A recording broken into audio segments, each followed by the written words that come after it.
My name is Laura Vandenberg. I am 16 years old. I am a Dutch settler living on Vancouver Island. I love volleyball, swimming, and reading on rainy days. I'm excited for this opportunity to read from Anne Frank's diary.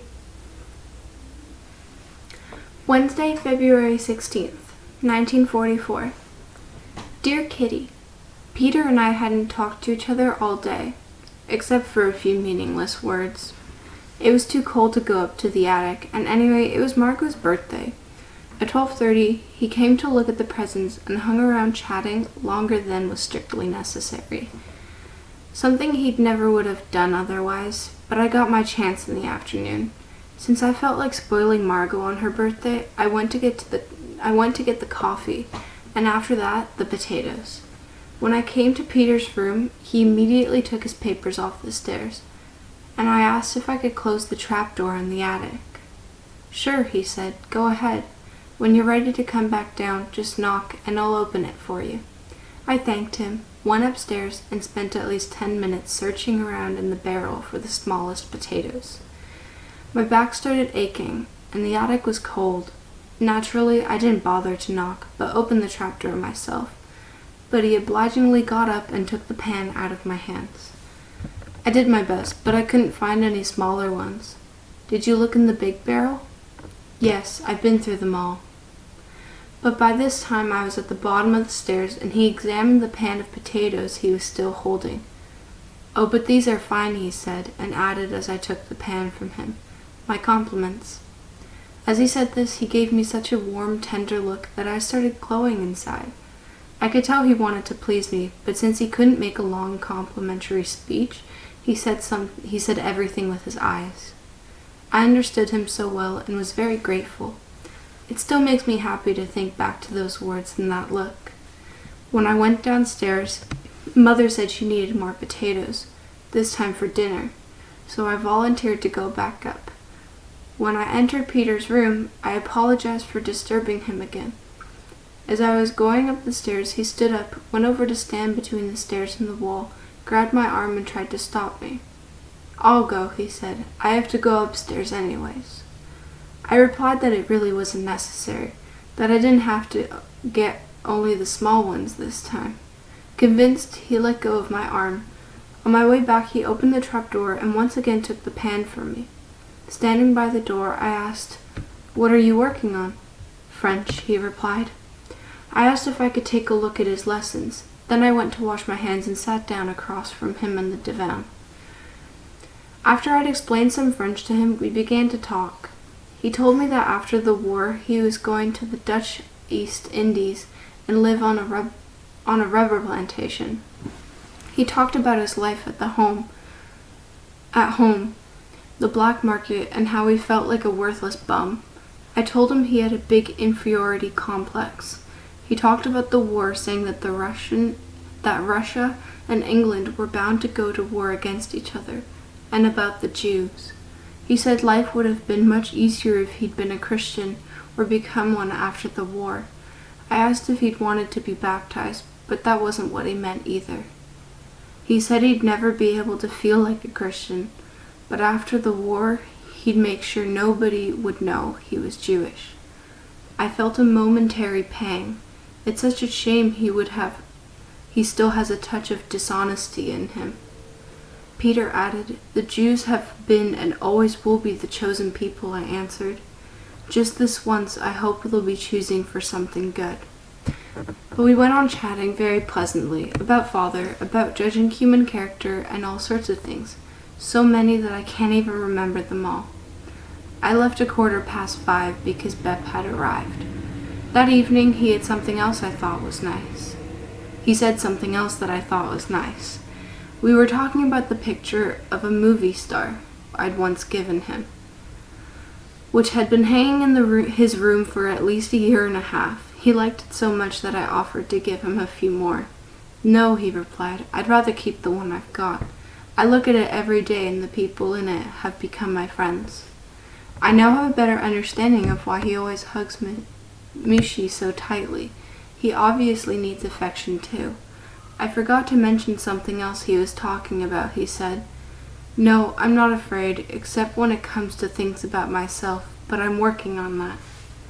Peter has a huge inferiority complex. For example, he always thinks he's so stupid and we're so smart.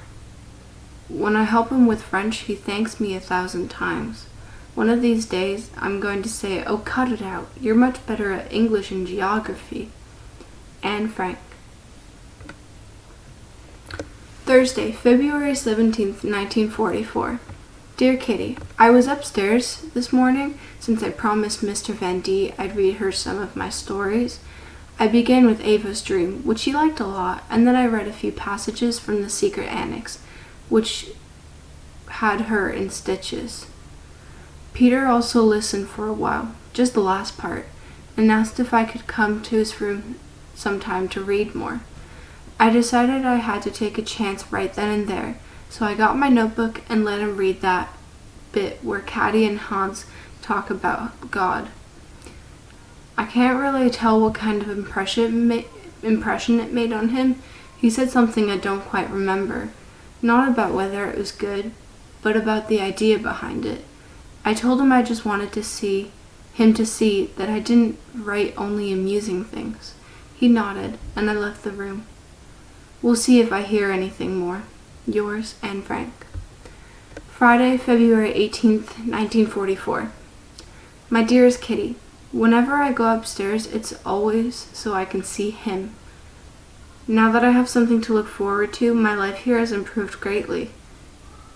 At least the object of my friendship is always here, and I don't have to be afraid of rivals, except for Margot. Don't think I'm in love, because I'm not. But I do have the feeling that something beautiful is going to develop between Peter and me, a kind of friendship and feeling of trust. I go see him whenever I get the chance, and it's not the way it used to be, when he didn't know what to make of me. On the contrary, he's still talking away as I'm heading out the door. Mother doesn't like me going upstairs. She says I'm bothering Peter and that I should leave him alone. Honestly, can't she credit me with some intuition? She's always looked at me so oddly when I go to Peter's room. When I come down again, she asks me where I've been. It's terrible, but I'm beginning to hate her. Yours, Anne M. Frank. Saturday, February 19th, 1944. Dearest Kitty, it's Saturday again, and what should you tell enough? This morning was all quiet. I spent nearly an hour upstairs making meatballs, but I only spoke to him in passing. When everyone went upstairs at 2:30 to either read or take a nap, I went downstairs, with a blanket and all, to sit at the desk and read or write. Before long, I couldn't take it anymore. I put my head in my arms and sobbed my heart out. The tears streamed down my face, and I felt desperately unhappy. Oh, if only he had come to comfort me. It was past 4 by the time I went upstairs again. At 5 o'clock I set off to get some potatoes, hoping once again that we'd meet. But while I was in the bathroom fixing my hair, he went to see Bosch. I wanted to help Miss Van D and went upstairs with my book and everything, but suddenly I felt the tears coming again. I raced downstairs to the bathroom, grabbing the hand mirror on the way. I sat there in the toilet, fully dressed, long after I was through, my tears leaving dark spots on the red of my apron, and I felt utterly dejected. Here's what was going through my mind. Oh, I'll never reach Peter this way. Who knows, maybe he doesn't even like me and doesn't need anyone to confide in. Maybe he only thinks of me as in a casual sort of way. I'll have to go back to being alone, without anyone to confide in, and without Peter, without hope, comfort, or anything to look forward to. Oh, if only I could rest my head on his shoulder and not feel so hopelessly alone and deserted. Who knows, maybe he doesn't care for me at all, and looks at the others in the same tender way. Maybe I only imagined it was especially for me. Oh, Peter, if you could only hear me or see me. If the truth is disappointing, I won't be able to bear it. A little later, I felt hopeful and full of expectation again, though my tears were still flowing on the inside. Yours, Anne M. Frank. Sunday, February 14th, 1944. What happens in other people's houses during the rest of the week happens here in the annex on Sundays. While other people put on their best clothes and go strolling in the sun, we scrub, sweep, and do the laundry. 8 o'clock, though the rest of us prefer to sleep in. Dussel gets up at 8. He goes to the bathroom, then downstairs, then up again, and then to the bathroom, where he devotes a whole hour to washing himself. 9:30. The stoves are lit, the blackout screen is taken down, and Mr. Van Daan heads for the bathroom. One of my Sunday morning ordeals is having to lie in bed and look at Dussel's back when he's praying. I know it sounds strange, but a praying Dussel is a terrible sight to behold. It's not that he cries or gets sentimental, not at all, but he does spend a quarter of an hour, an entire 15 minutes, rocking from his toes to his heels, back and forth, back and forth. It goes on forever. If I don't shut my eyes, my head starts to spin. 10:15. The Van Daans whistle. The bathroom's free. In the Frank family quarters, the first sleepy faces are beginning to emerge from their pillows. And then everything happens fast, fast, fast. Margot and I take turns doing the laundry. Since it's quite cold downstairs, we put on pants and headscarves. Meanwhile, Father is busy in the bathroom. Either Margot or I have a turn in the bathroom at 11, and then we're all clean. 11:30, breakfast. I don't dwell on this, since there's enough talk about food without my bringing the subject up as well. 12:15, we each go up our separate ways. Father, clad in overall, gets down on his hands and knees and brushes the rug so vigorously that the room is enveloped in a cloud of dust. Mr. Dussel makes the beds, all wrong of course, always whistling the same Beethoven violin concerto as he goes about his work. Mother can be heard shuffling around the attic as she hangs up the washing. Mr. Van Daan puts on his hat and disappears into the lower regions, usually followed by Peter and Mushi.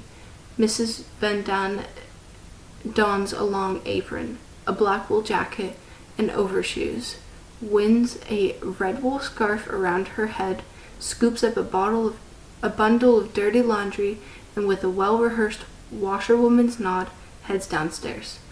Margot and I do the dishes and straighten up the room. Yours, Anne. Wednesday, February 23rd, 1944. My dearest Kitty, the weather's been wonderful since yesterday, and I've perked up quite a bit. My writing, the best thing I have, is coming along well. I go to the attic almost every morning to get the stale air out of my lungs. This morning when I went there, Peter was busy cleaning up. He finished quickly and came over to where I was sitting on my favorite spot on the floor. The two of us looked out at the blue sky, the bare chestnut tree glistening with dew, the seagulls and other birds glinting with silver as they swooped through the air. We were so moved and entranced that we couldn't speak. He stood with his head against a thick beam while I sat. We breathed in the air, looked outside, and both felt like the spell couldn't be broken with words. We remained like this for a long while, and by the time he had to go to the loft to chop wood, I knew he was a good, decent boy. He climbed the ladder to the loft, and I followed. During the 15 minutes he was chopping wood, we didn't say a word either. I watched him from where I was standing, and I could see he was obviously doing his best to chop the right way and show off his strength. But I also looked at the open window, letting my eyes roam over a large part of Amsterdam. Over the rooftops and on the horizon, a strip of blue so pale it was almost invisible. As long as this exists, I thought, this sunshine and this cloudless sky, and as long as I can enjoy it, how can I be sad? The best remedies for those who are frightened, lonely, or unhappy is to go outside, somewhere they can be alone with the sky, nature, and God. For then, and only then, you can feel that everything is as it should be, and that God wants people to be happy amid nature's beauty and simplicity. As long as this exists, and that should be forever, I know that there will be solace for every sorrow. Whatever the circumstances, I firmly believe that nature can bring comfort to all who suffer. Oh, who knows? Perhaps it won't be long before I can share this overwhelming feeling of happiness with someone who feels the same as I do. Yours, Anne. P.S. Thoughts to Peter.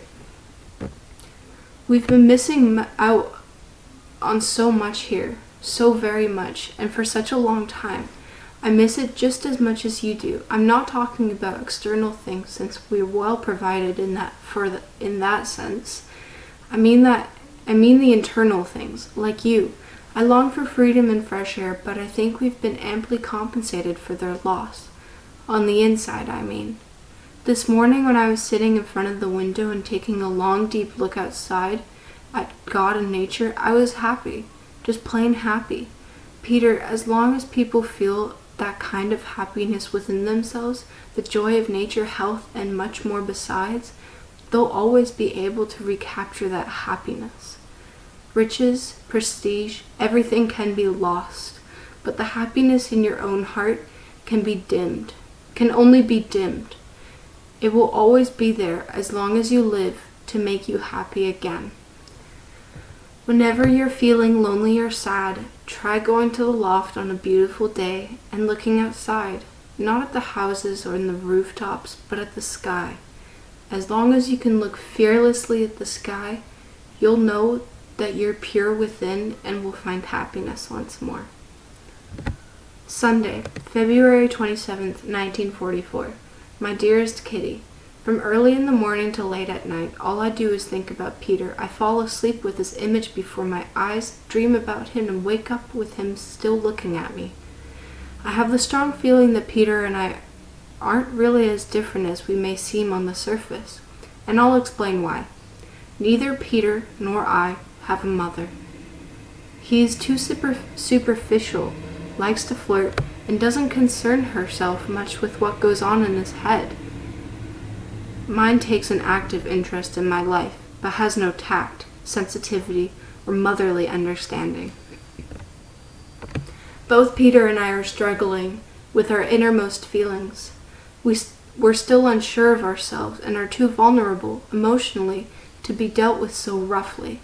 Whenever that happens, I want to run outside and hide my feelings.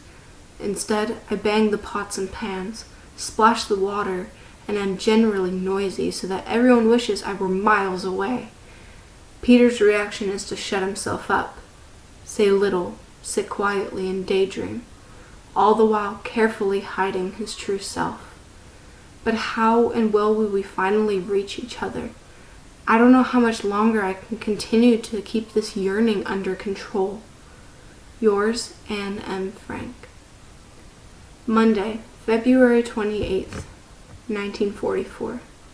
My dearest Kitty, it's like a nightmare, one that goes on long after I'm awake. I see him nearly every hour of the day, and yet I can't be with him. I can't let the others notice, and I have to pretend to be cheerful, though my heart is aching. Peter Schiff and Peter Van Dun have melted into one Peter, who's good and kind, and whom I long for desperately. Mother's horrible, father's nice, which makes him even more exasperating, and Margot's the worst, since she takes advantage of my smiling face to claim me for herself, when all I want is to be left alone. Peter didn't join me in the attic, but went up to the loft to do some carpentry work. At every rasp and bang, another clunk of my courage broke off, and I was even more unhappy. In the distance, a clock was tolling. Be pure in the heart, be pure in the mind. I'm sentimental, I know. I'm despondent and foolish, and I know that too. Oh, help me. Yours, Anne M. Frank. Wednesday, March 1st, 1944. Dearest Kitty, my own affairs have been pushed to the background by a break-in. I'm boring you with all my break-ins, but what can I do when burglars take such pleasure in honoring skis and go with their presence? This incident is much more complicated than the last one in July 1943. Last night at 7:30, Mr. Van Dun was heading as usual for Mr. Kirkler's office when he saw that both the glass door and the office door were open. He was surprised, but when he went on through and was even more astonished to see that the alcove doors were open as well, and that there was a terrible mess in the front office. There'd been a burglary, flashed through his mind, but just to make sure, he went downstairs to the front door, checked the lock, and found everything closed. Bep and Peter must have just been very careless this evening, Mr. Van D concluded. He remained for a while in Mr. Kurgler's office, switched off the lamp, and went upstairs without worrying much about the open doors or the messy office. Early this morning, Peter knocked out at our door to tell us that the front was wide open and that the projector in Mr. Kurgler's new briefcase had disappeared from the closet. Peter was instructed to lock the door. Mr. Van Daan told us his discoveries of the night before, and we were extremely worried. The only explanation is that the burglar must have had a duplicate key, since there were no signs of a forced entry. He must have sneaked in early in the evening, shut the door behind him, hidden himself where he'd heard Mr. Van Daan, fled with the loot after Mr. Van Daan went upstairs, and in his hurry not bothered to shut the door. Who could have our key? Why did the burglar go to the warehouse? Was it one of our own warehouse employees? And will he turn on us now that he's heard Mr. Van Daan and maybe even seen him? It's really scary, since we don't know whether the burglar will take it into his head to try and get in again. Or was he so startled when he heard someone else in the building that he'll stay away? Yours, Anne. P.S. We'd be delighted if you could hunt up a good detective for us. Obviously, there's one condition. He must be rallied upon not to inform on people in hiding. Hello, my name is Olivia Lucas. I am Nova Scotian Black from Lucasville, Nova Scotia, Cree Métis from Moose Factory, Ontario, and Algonquin from Mattawa, Ontario. My settler ancestry is French Canadian and Prussian. And I'm an actress living here in Vancouver. This is my home, so welcome and relax, and I'm looking forward to reading for you. Thursday, March 2nd, 1944. Dearest Kitty, Margot and I were in the attic together today. I can't enjoy being there with her the way I imagine it'd be with Peter or someone else. I know she feels the same about most things as I do. While doing the dishes, Beth began talking to Mother and Miss Van Daan about how discouraged she gets. What help did those two offer her? Our tactless mother, especially, only made things go from bad to worse. Do you know what her advice was? That she would think about all the other people in the world who are suffering. How can thinking about the misery of others help if you're miserable yourself? I said as much. Their response, of course, was that I should stay out of conversations of this sort. The grown-ups are such idiots. As if Peter, Margot, Bep, and I didn't all have the same feelings. The only thing that helps is a mother's love, or that of a very, very close friend. But these two mothers don't understand the first thing about us. Perhaps Miss Van Daan does, a bit more than Mother. Oh, I wish I could have said something to poor Bep, something that I know from my own experience would have helped. But Father came between us, pushing me roughly aside. They're all so stupid. I also talked to Margot about Father and Mother, about how nice it would be here if they weren't so aggravating. We'd be able to organize evenings in which everyone can take turns discussing a given subject, but we've already been through all that. It's impossible for me to talk here. Mr. Van Daan goes on this offensive, Mother I gets sarcastic and can't say anything in a normal voice. Father doesn't like taking part, nor does Mr. Dussel.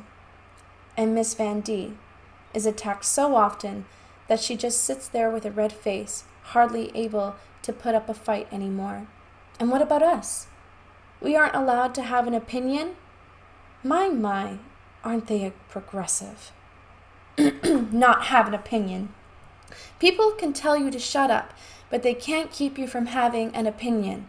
You can't forbid someone to have an opinion, no matter how young they are.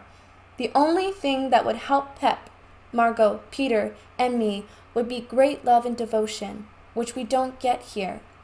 And no one, especially not the idiotic sages around here, is capable of understanding us, since we're more sensitive and much more advanced in our thinking than any of them ever suspect. Love. What is love? I don't think you can hardly really put into words. Love is understanding someone, caring for him, sharing his joys and sorrows. This eventually includes physical love. You've shared something, given something away, and received something in return. Whether or not you're married, whether or not you have a baby. Losing your virtue doesn't matter, as long as you know that for as long as you live, you'll have someone at your side who understands you and who doesn't have to be shared with anyone else. Yours, Anne M. Frank. At the moment, Mother's grouching at me again. She's clearly jealous because I talked to Mr. Van Dam. There's no date. Okay. I'm assuming it'll be the day after I just read. Thursday, March 3rd, 1944. At the moment, Mother's grouching at me again. She's clearly jealous because I talked to Miss Van Dam more than to her. What do I care? I managed to get hold of Peter this afternoon, and we talked for at least 45 minutes.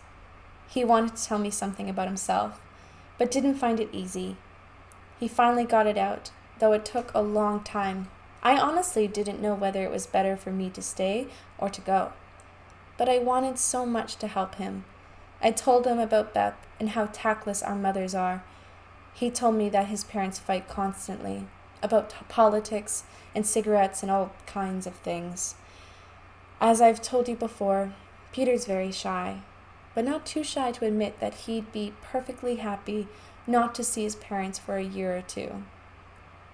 My father isn't as nice as he looks, he said, but in the matter of cigarettes, Mother's absolutely right. I also told him about my mother, but he came to Father's defense. He thought he was a terrific guy.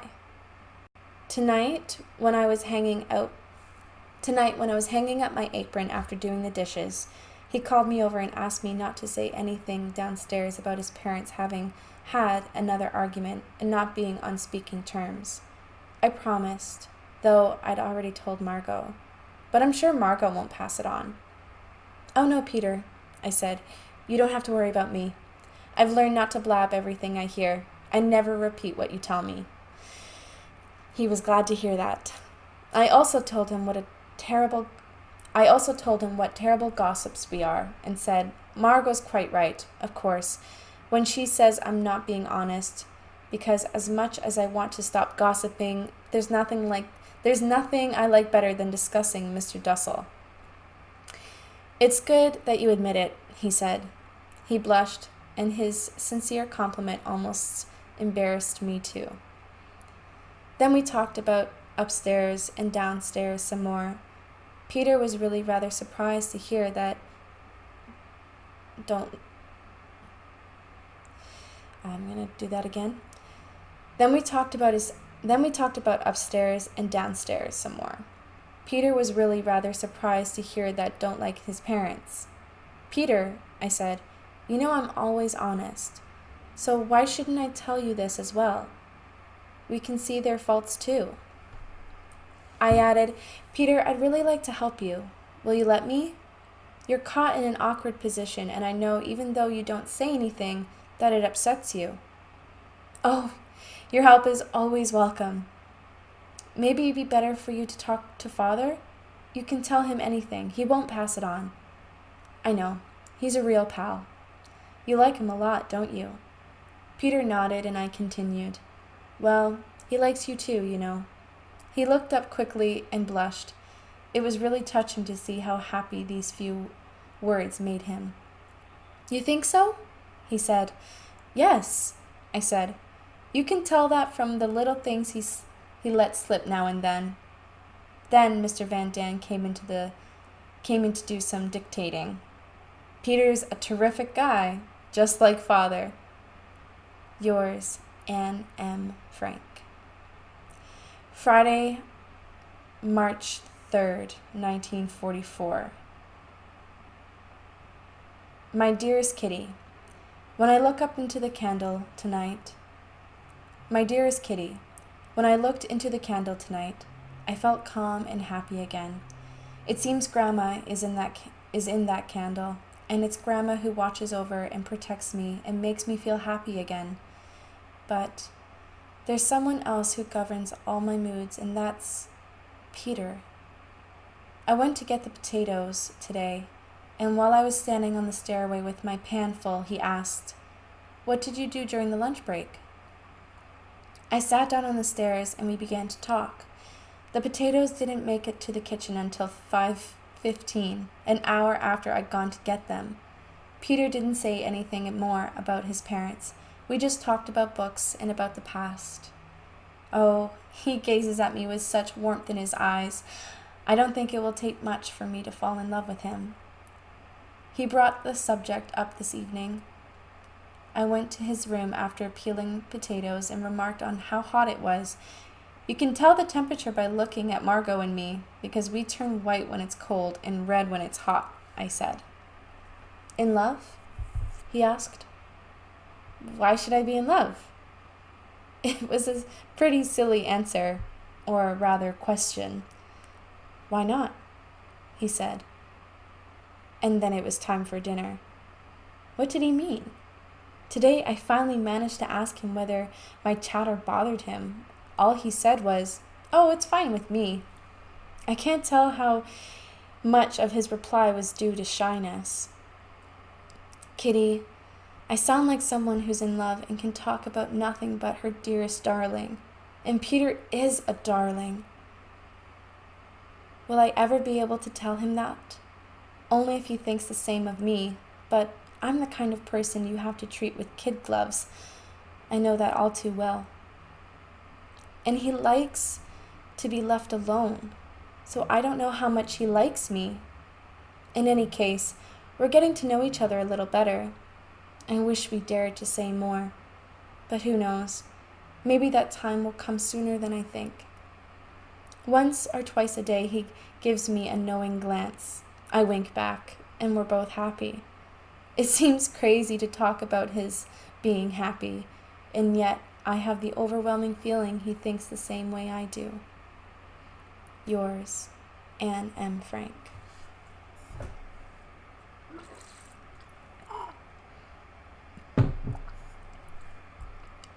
Saturday, March 4th, 1944.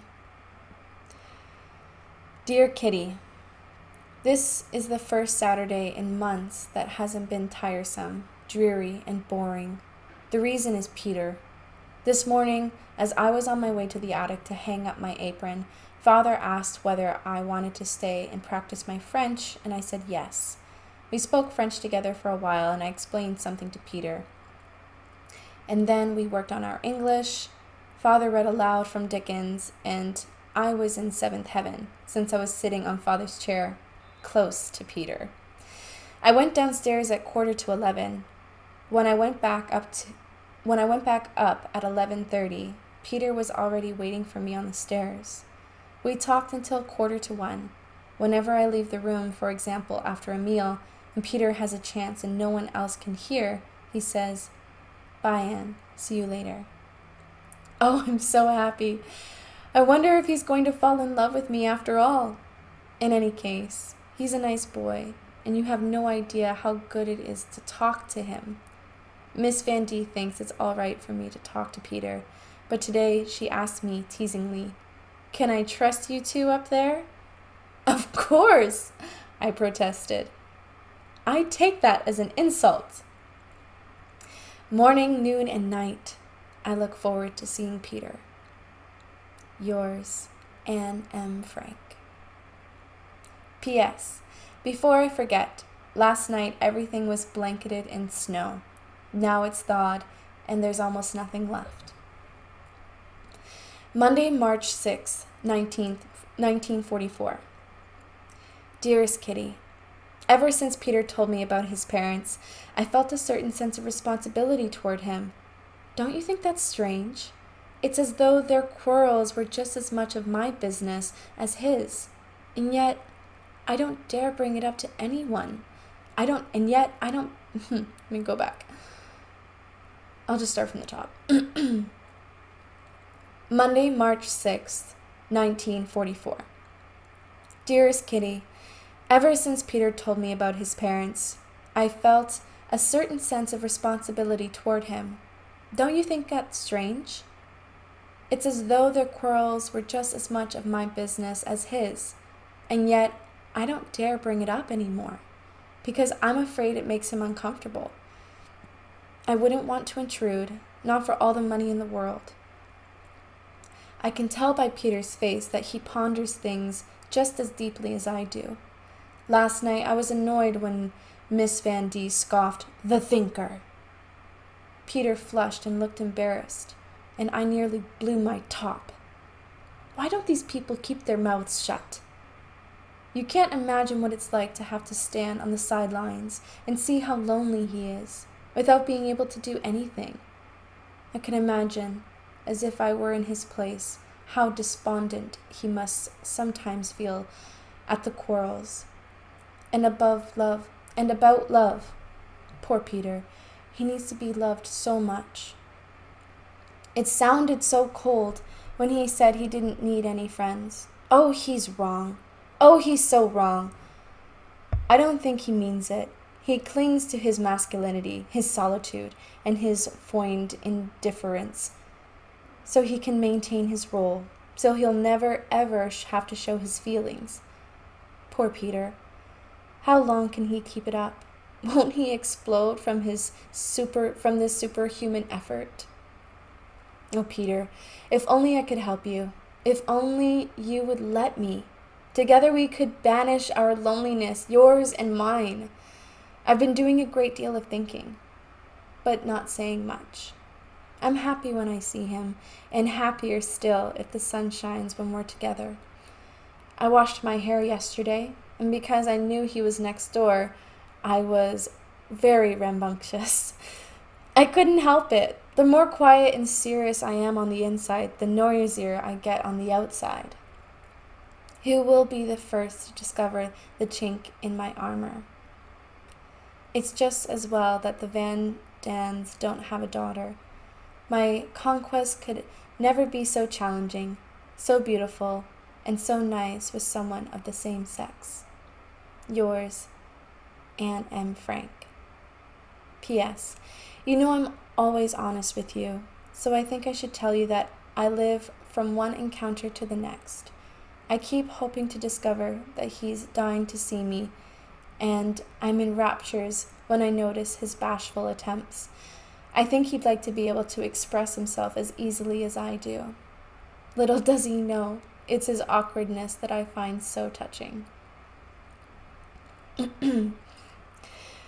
Tuesday, March 7th, 1944. Dearest Kitty, when I think back to my life in 1942, it all seems so unreal. The Anne Frank who enjoyed that heavenly existence was completely different from the one who has grown wise within these walls. Yes, it was heavenly. 5 admirers on every street corner, 20 or so friends, the favorite of most of my teachers, spoiled rotten by father and mother, bags full of candy and a big allowance. What more could anyone ask for? You're probably wondering how I can have charmed all those people. Peter says it's because I'm attractive, but that isn't it entirely. The teachers were amused and entertained by my clever answers, my witty remarks, my something face. I'm going to go back. The teachers were amused and entertained by my clever answers, my witty remarks, my something face, and my critical mind. That's all I was. A terrible flirt. Coquettish and amusing. I had a few plus points, which kept me in everybody's good graces. I was hardworking, honest, and generous. I would never have refused anyone who wanted to peek at my answers. I was magnanimous with my candy, and I wasn't stuck up. Would all that admiration eventually have made me overconfident? It's a good thing that, at the height of my glory, I was suddenly plunged into reality. It took me more than a year to get used to doing without admiration. How did they see me at school? As the class comedian, the eternal ringleader, never in a bad mood, never a crybaby. Was it any wonder that everyone wanted to bicycle to school with me or do me little favors? I look back at that Anne Frank as a pleasant, amusing, but superficial girl who has nothing to do with me. What did Peter say about me? Whenever I saw you, you were surrounded by a flock of girls and at least 2 boys. You were always laughing, and you were always the center of attention. He was right. What's remained of that Anne Frank? Oh, I haven't forgotten how to laugh or toss off a remark. I'm just as good, if not better, at raking people over the coals, and I can still flirt and be amusing if I want to be. But there's the catch. I'd like to live that seemingly carefree and happy life for an evening, a few days, a week. At the end of the week, I'd be exhausted and would be grateful to the first person to talk to me about something meaningful. I want friends, not admirers. People who respect me for my character and my deeds, not my flattering smile. The circle around me would be so much smaller, but what does that matter, as long as they're sincere? In spite of everything, I wasn't altogether happy in 1942. I often felt I'd been deserted, but because I was on the go all day long, I didn't think about it. I enjoyed myself as much as I could, trying consciously or unconsciously to fill the void with jokes. Looking back, I realize that this period of my life has irrevocably come to a close. My happy-go-lucky, carefree school days are gone forever. I don't even miss them. I've outgrown them. I can no longer just kid around, since my serious side is always there. I see my life up to New Year's 1944 as if I were looking through a powerful magnifying glass. When I was at home, my life was filled with sunshine. Then, in the middle of 1942, everything changed overnight. The quarrels, the accusations. I couldn't take it all in. I was caught off guard, and the only way I knew to keep my bearings was to talk back.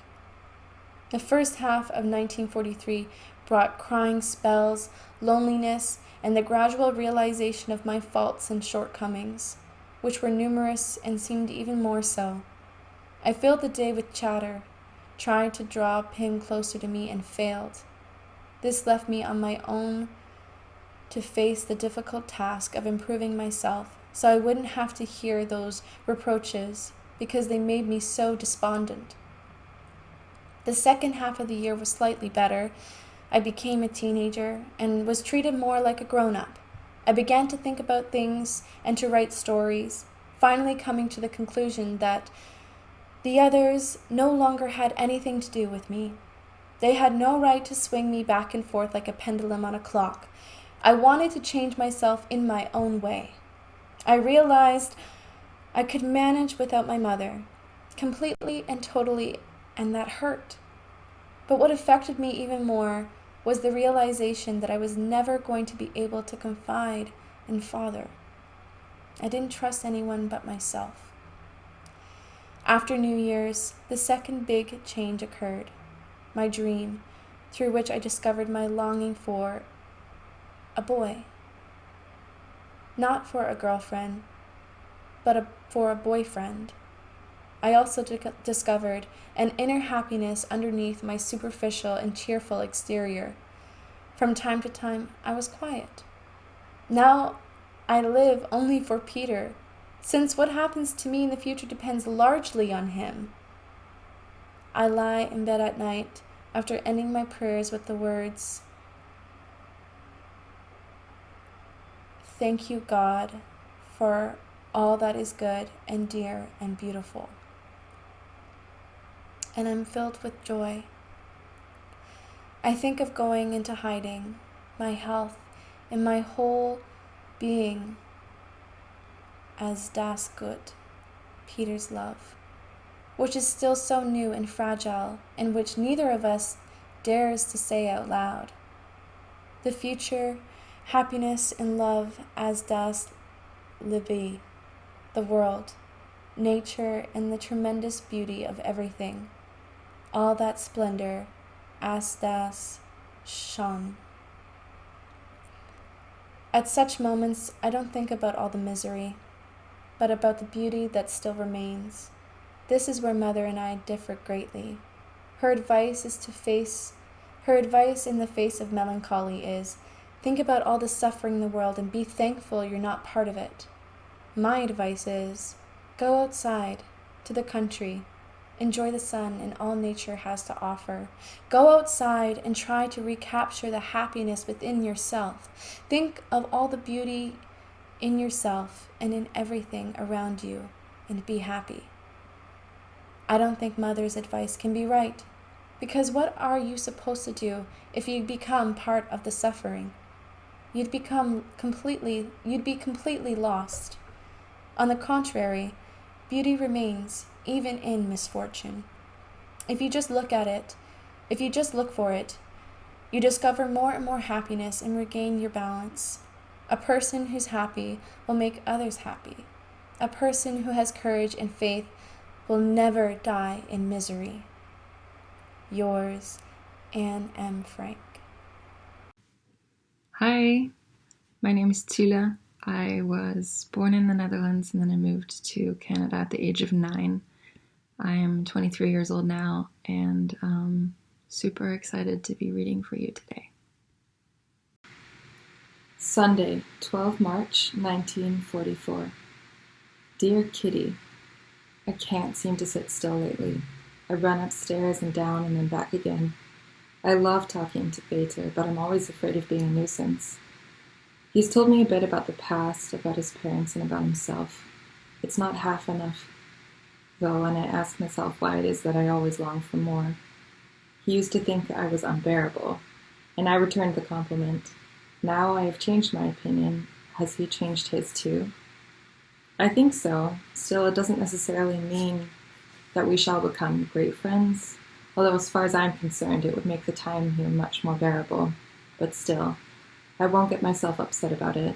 I see quite a lot of him, and there's no need to make you unhappy about it too, Kitty, just because I feel so miserable.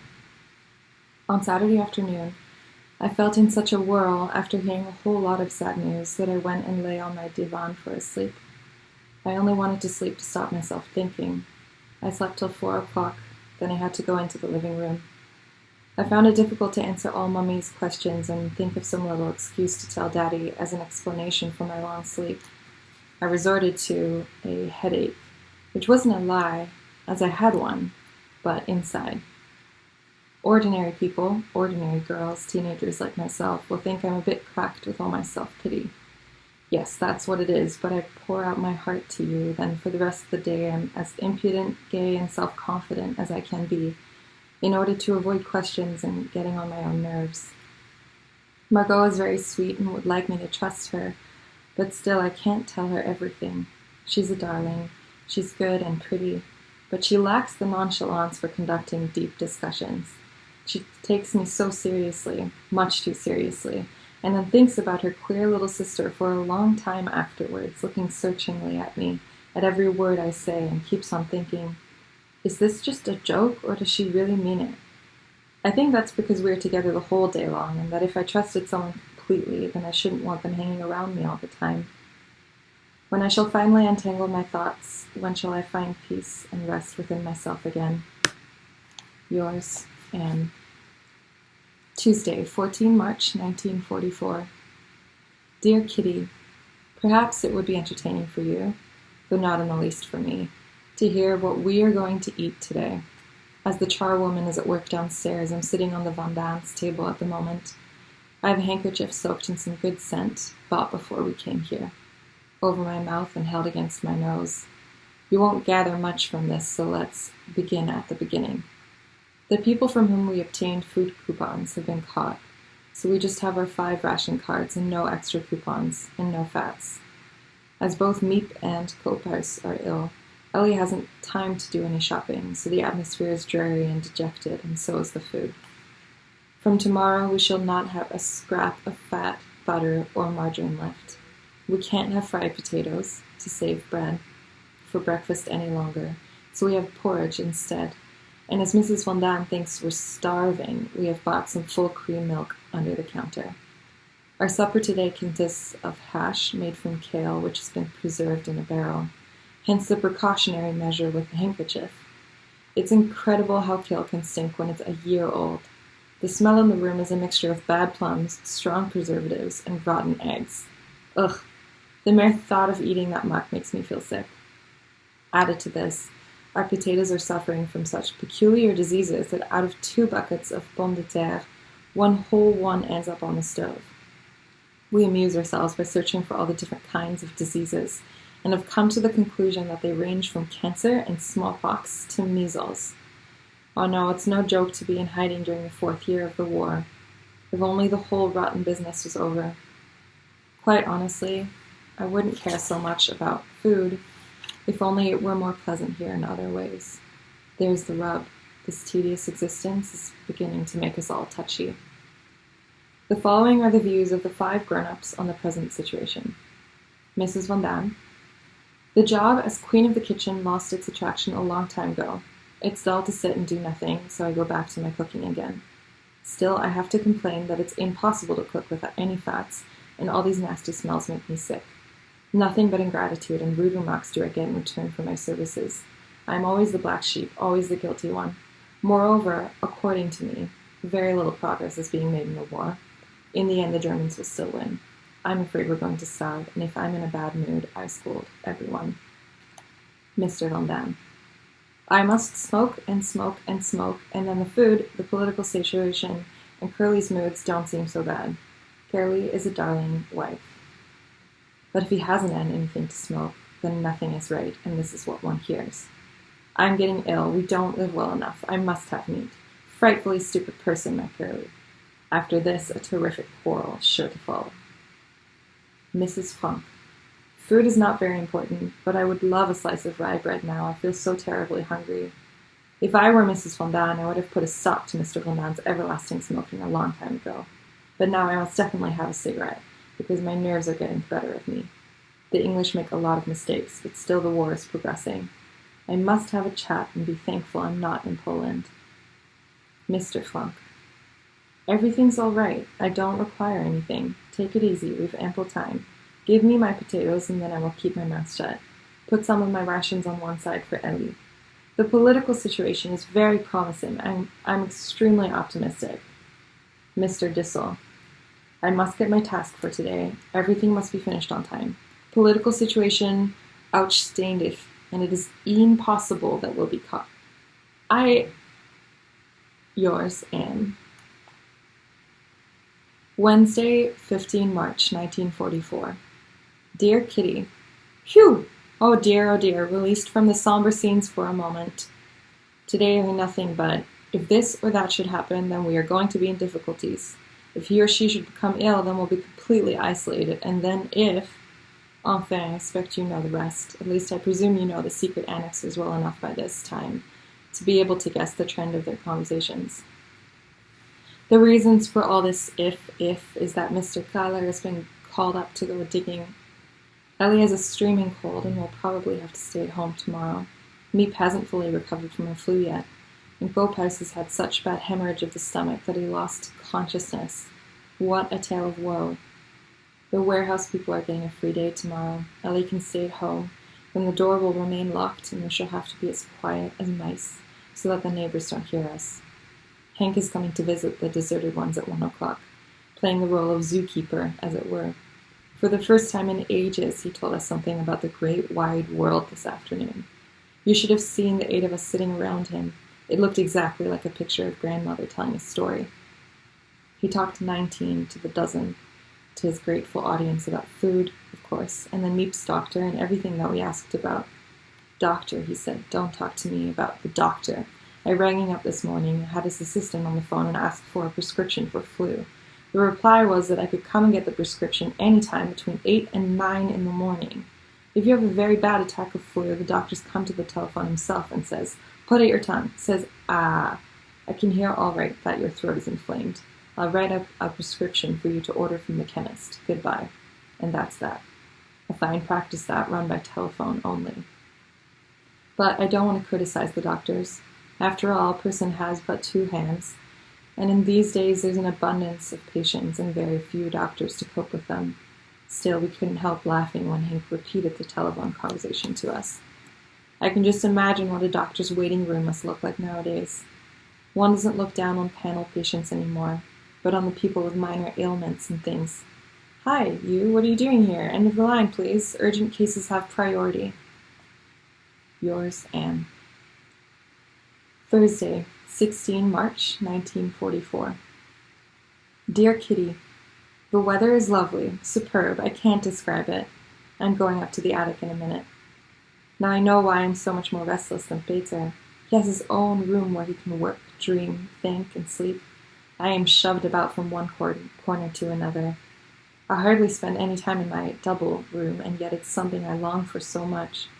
That is the reason, too, why I so frequently escape to the attic. There, and with you, I can be myself for a while, just a little while. Still, I don't want to moan about myself. On the contrary, I want to be brave. Thank goodness the others can't tell what my inward feelings are, except that I'm growing cooler towards Mummy daily. I'm not so affectionate to Daddy, and don't tell Margot a single thing. I'm completely closed up. Above all, I must maintain my outward reserve. No one must know the war still reigns incessantly within. War between desire and common sense. The latter has won up till now, yet will the former prove to be the stronger of the two? Sometimes I fear that it will, and sometimes I long for it to be. Oh, it is so terribly difficult never to say anything to Bezer, but I know that the first to begin must be he. There's so much I want to say and do. I've lived it all in my dreams. It is so hard to find that, yet another day has gone by, and none of it comes true. Yes, Kitty, Anne is a crazy child. But I do live in crazy times and under still crazier circumstances. But still, the brightest spot of all is that at least I can write down my thoughts and feelings. Otherwise I would be absolutely stifled. I wonder what Peter thinks about all these things. I keep hoping that I can talk about it to him one day. There must be something he has guessed about me, because he certainly can't love the outer Anne, which is the one he knows so far. How can he, who loves peace and quiet, have any liking for all my bustle and din? Can he possibly be the first and only one to have looked through my concrete armor? And will it take him long to get there? Isn't there an old saying that love often springs from pity, or that the two go hand in hand? Is that the case with me, too? Because I'm often just as sorry for him as I am for myself. I really don't honestly know how to begin, and however would he be able to when he finds talking so much more difficult than I do? If only I could write to him, then at least I would know that he would grasp what I want to say, because it's so terribly difficult to put into words. Yours, Anne.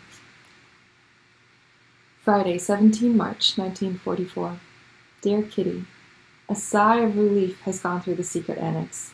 Thaler has been exempted from digging by the court. Ellie has given her nose a talking to and strictly forbidden it to be a nuisance to her today, so everything is all right again, except that Margot and I are getting a bit tired of our parents. Don't misunderstand me, I get on well with Mummy at the moment, as you know. I still love Daddy just as much, and Margot loves Daddy and Mummy, but when you're as old as we are, you do want to decide just a few things for yourself. You want to be independent sometimes. If I go upstairs and am asked what I'm going to do, I'm not allowed salt with my food. Early evening, regularly at 8:15, Mummy asks whether I ought not to start undressing. Every book I read must be inspected. I must admit that they are not at all strict and am allowed to read nearly everything, and yet we are both sick of all the remarks, plus all the questioning that go on the whole day long. Something else, especially about me, that doesn't please them. I don't feel like giving lots of kisses anymore, and I think fancy nicknames are terribly affected. In short, I'd really like to be rid of them for a while. Margot said last evening, "I think it's awfully annoying the way they ask if you've got a headache, or whether you don't feel well if you happen to give a sigh and put your hand to your head." It is a great blow to us both, suddenly to realize how little remains of the confidence and harmony that we used to have at home. And it's largely due to the fact that we're all skew with here. By this I mean that we are treated as children over outward things, and we are much older than most girls of our age inwardly. Although I'm only 14, I know quite well what I want. I know who is right and who's wrong. I have my opinions, my own ideas and principles. And although it may sound pretty mad from an adolescent, I feel more of a person than a child. I feel quite independent of anyone. I know that I can discuss things and argue better than Mummy. I know I'm not so prejudiced, I don't exaggerate too much. I'm much more precise and adroit, and because of this, you may laugh. I feel superior to her over a great many things. If I love anyone, above all, I must have admiration for them, admiration and respect. Everything would be all right if only I had Peter, for I do admire him in many ways. He is such a nice, good-looking boy. Yours, Anne. Sunday, 19 March, 1944. Dear Kitty, yesterday was a great day for me. I decided to talk things out with Peter. Just as we were going to sit down to supper, I whispered to him, "Are you going to do shorthand this evening, Peter?" "No," was his reply. "Then I'd just like to talk to you later." He agreed. After the dishes were done, I stood by the window in his parents' room a while for the look of things, but it wasn't long before I went to Peter. He was standing on the left side of the open window. I went and stood on the right side, and we talked. It was much easier to talk beside the open window in semi-darkness and in bright light, and I believe Peter felt the same. We told each other so much, so very, very much, that I can't repeat it all, but it was lovely. The most wonderful evening I've ever had in the secret annex. I will just tell you briefly the various things we talked about. First, we talked about the quarrels and how I regard them quite differently now, and then about the estrangement between us and our parents. I told Peter about Mummy and Daddy and Margot and about myself. At one point, he asked, "I suppose you always give each other a good-night kiss, don't you?" "1 dozens. Why don't you?" "No, I have hardly ever kissed anyone." "Not even on your birthday?" "Yes, I have then." We talked about how we neither of us confide in our parents, and how his parents would have loved to have his confidence, but that he didn't wish it. How I cry my heart out in bed, and he goes up into the loft and swears. How Margot and I really only know each other well for a little while, but that, even so, we don't tell each other everything, because we are always together. Over every imaginable thing. Oh, he was just as I thought. Then we talked about 1942, how different we were then. We just don't recognize ourselves as the same people anymore. How we simply couldn't bear each other in the beginning. He thought I was much too talkative and unruly, and I soon came to the conclusion that I had no time for him. I couldn't understand why he didn't flirt with me, but now I'm glad. He also mentioned how much he isolated himself from us all. I said that there was not much difference between my noise and his silence. That I love peace and quiet too, and have nothing for myself alone, except my diary. How glad he is that my parents have children here, and that I'm glad he is here. That I understand his reserve now in his relationship with his parents, and how I would love to be able to help him. "You always do help me," he said. "How?" I asked, very surprised. "By your cheerfulness." "That was certainly the loveliest thing," he said. "It was wonderful. You must have grown to love me as a friend, and that is enough for the time being. I am so grateful and happy, I just can't find the words. I must apologize, Kitty, that my style is not up to standard today. I have just written down what came into my head. I have the feeling now that Peter and I share a secret. If he looks at me with those eyes that laugh and wink, then it's just as if a little light goes on inside me. I hope it will remain like this, and that we may have many, many more glorious times together. Your grateful, happy Anne. Monday, 20 March, 1944. Dear Kitty, this morning Bater asked me if I would come again one evening and said that I didn't really disturb him, and if there's room for one, there's room for two. I said that I couldn't come every evening because they wouldn't like it downstairs, but he thought that I needn't let that bother me. Then I said that I would love to come on one Saturday evening, and especially asked him to warn me when there was a moon. Then we'll go downstairs, he answered, and look at the moon from there. In the meantime, a little shadow has fallen on my happiness. I've thought for a long time that Margot liked Bater quite a lot too.